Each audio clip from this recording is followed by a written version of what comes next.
Matapos ang isinagawang Basaan Festival sa San Juan City nitong Lunes, may naaresto pa dahil sa pagsasaboy umano ng muriatic acid. May dapat bang baguhin sa tradisyon ng basaan? Pinulsuhan namin yan sa Barangay Saksi Online. Kung ano ang buhos ng tuwa para sa mga nakilahok sa basaan sa San Juan City, siya namang pag-ulan ng batikos at reklamo kasunod ng puwersahang pambabasa sa ilan.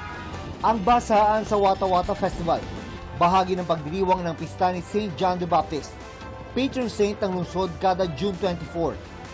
Ilang taon niya natigil ng pandemic, nagbalik noong 2022 at muling nakansela noong 2023 bilang konsiderasyon sa binabantayan noong El Nino. Sa comeback nito ngayong taon, hindi nakalusot ang mga pribado at pampublikong sasakyan.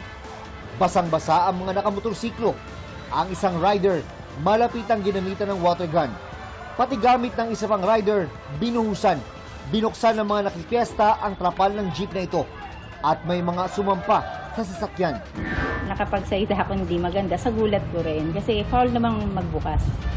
Pero ayun ko lang na-experience yung gano'n eh. Tinanong namin ng mga kapuso online, may dapat bang baguhin sa isinasagawang basaan sa San Juan? Sagot ng isa, iban o suspendihin ang ganitong aktibidad dahil sa masamang dulot ito sa mga dumaraang pasahero at sasakyan.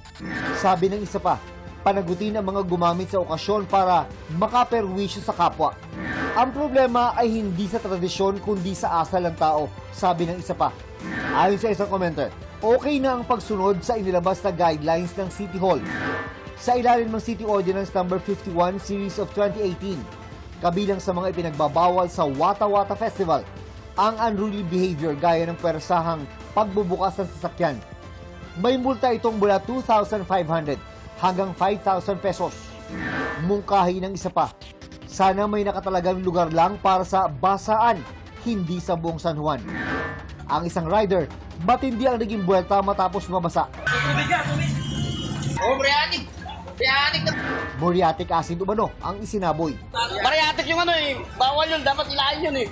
Ang tinamaan umano ng asido, isang nanunood lang sa kasiyahan. Nilulog ko yung mukha ko buo sa puno ng balde para malaban, maano lang yung hapdi, tsaka ano, yung sakit ng mata ko. Medyo iba yung paningin ko, sir, parang medyo malabo.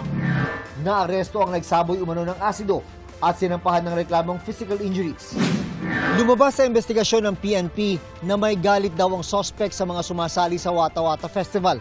Ito raw ang dahilan kung bakit may dala umano siyang muriatic acid nang mapadaan sa lungsod ng San Juan. Yung mga past years ng festival ay nababasa siya, sasaktan. So hindi siya parang naghanda na siya eh. Maganda na if ever ganun. Ay gumante. Gumante. Hinahanap na raw ang mga taong nanggulo sa nakaraang pista gamit ang mga video sa social media. Ako po ay buong pagkukumbaba na humingi ng paumanhin at pasensya sa lahat po ng mamamayan na naapektuhan o naging biktima. Hinihikayat ng LGU ang mga naapektuhan na magsampa ng reklamo at papanagutin daw ang mga sangkot. I'm not categorically saying may sabotahe but I'm also not ruling it out. Pinag-aaralan na rin daw kung paano mapapabuti ang pagsasagawa ng kapistahan sa mga susunod na taon. Para sa GMA Integrated News, June Veneracion ang inyong saksi. Mga kapuso, sama-sama tayong maging saksi. Mag-subscribe sa GMA Integrated News sa YouTube at para sa mga kapuso abroad, samahan niyo kami sa GMA Pinoy TV at sa www.gmanews.tv.